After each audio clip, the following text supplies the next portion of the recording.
Olá! Hoje a gente vai mergulhar em uma das relações mais importantes da história, a de senhores e servos. Pois é, essa dinâmica foi o que mudou basicamente tudo na Idade Média, desde o jeito de trabalhar até a organização da vida em sociedade. Vamos tentar imaginar o cenário. O Império Romano, que mandava em tudo, desmoronou. Não existe mais um poder central forte, e tem invasão acontecendo o tempo todo, espalhando medo. Nesse ambiente caótico, nesse salve-se quem puder, o que uma pessoa estaria disposta a dar em troca de um pouco de segurança? E a resposta que a Idade Média encontrou para essa pergunta foi bem drástica. Basicamente, a liberdade. As pessoas agriam mão da própria liberdade, ficavam presas à terra, em troca da única coisa que importava para sobreviver, a proteção de um nobre poderoso. Ok, então vamos entender isso melhor. Como é que esse sistema que a gente chama de feudalismo se formou? Ele não apareceu do nada, né? Foi uma espécie de fusão de costumes antigos com as novas necessidades que surgiram depois da queda de Roma. Pensa que foram duas grandes tradições que se misturaram. De um lado, a gente tinha o colonato romano, que era um esquema em que trabalhadores recebiam um pedaço de terra para cultivar, em troca de parte da produção e, claro, de proteção.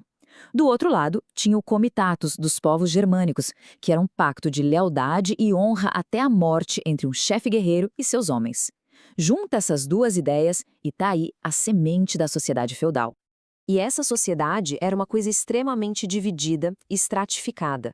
Acreditava-se que existia uma ordem divina que colocava cada pessoa no seu devido lugar desde o nascimento. E chance de mudar de vida, de subir na pirâmide, quase nenhuma. Agora dá uma olhada nessa imagem, ela é bem interessante para visualizar a estrutura. A sociedade era dividida em três ordens. O clero, que era o pessoal da igreja e rezava, a nobreza, os guerreiros, que lutavam, e os servos, que, bom, trabalhavam. Olhando para o tamanho de cada fatia, fica bem claro quem é que sustentava o sistema todo, né? A imensa maioria da população. E o coração desse sistema todo era o feudo. É muito importante entender isso. O feudo era uma terra ou um benefício que um nobre mais poderoso, o suzerano, dava a outro nobre, o vassalo. Era uma relação de honra, de lealdade, mas era exclusiva da nobreza. E os servos? Os servos não entravam no acordo. Eles já vinham junto com a terra. Então, vamos dar uma olhada nas duas pontas dessa corda. Começando por cima. Como é que era a vida de um senhor feudal, na prática? Era só luxo, poder e vida boa? Não era bem assim, não. Senhor vinha com uma lista de deveres. Ele tinha que garantir a proteção militar do feudo, tinha que ser o juiz das disputas locais, manter a honra da família e, claro, se o seu próprio suzerano chamasse para a guerra, ele tinha que largar tudo e ir lutar. A palavra e a reputação eram tudo. E pode esquecer aquela imagem de castelo de conto de fadas. A maioria era feita de madeira ou de pedra bruta e o foco era a defesa e não o conforto. Eram lugares escuros, frios, cheios de fumaça, porque chaminé era uma coisa rara, um luxo mesmo. O dia a dia dele era administrar o feudo, ficar de olho nos celeiros, servir de juiz. E nas horas vagas? Aí tinha a caça, a falcoaria e a diversão preferida deles, os torneios. Eram grandes eventos sociais, mas eram brutalmente perigosos. Era super comum ter gente com ferimentos graves e às vezes até mortes faziam parte do show. Agora, vamos descer lá para a base da pirâmide e ver como essa organização social toda pesava na vida dos servos. Aqui, a realidade era outra e bem diferente. A vida de um servo começava numa casinha bem simples, normalmente uma cabana de um cômodo só, que era cozinha, sala e quarto para a família inteira. Muitas vezes os animais dormiam lá dentro também, até para ajudar a aquecer um pouco o ambiente no inverno. E a vida era definida por obrigações, por uma dívida que nunca acabava. As três principais eram a corveia, que era trabalhar de graça nas terras do Senhor alguns dias por semana, a talha, que era entregar uma parte enorme, às vezes até metade de tudo que produziam, e as banalidades, que eram taxas para poder usar o moinho do Senhor, o forno do Senhor, tudo tinha que pagar. Mas atenção, aqui tem um ponto crucial. Servo não era a mesma coisa que escravo.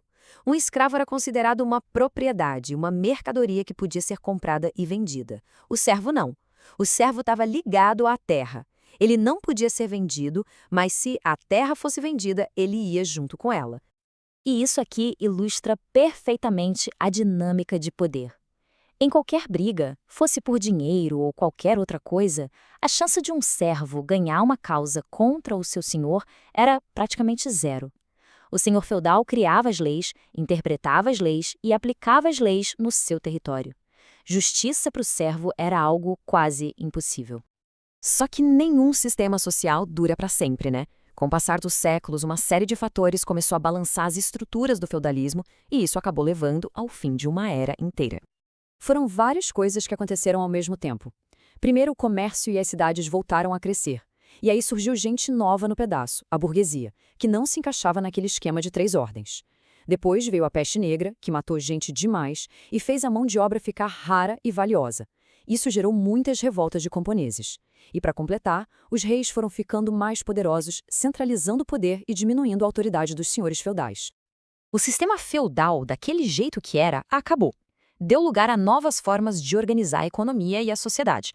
Mas aquela tensão fundamental entre quem é dono da terra, quem tem o poder e quem de fato trabalha, essa questão continua super presente na nossa história até hoje.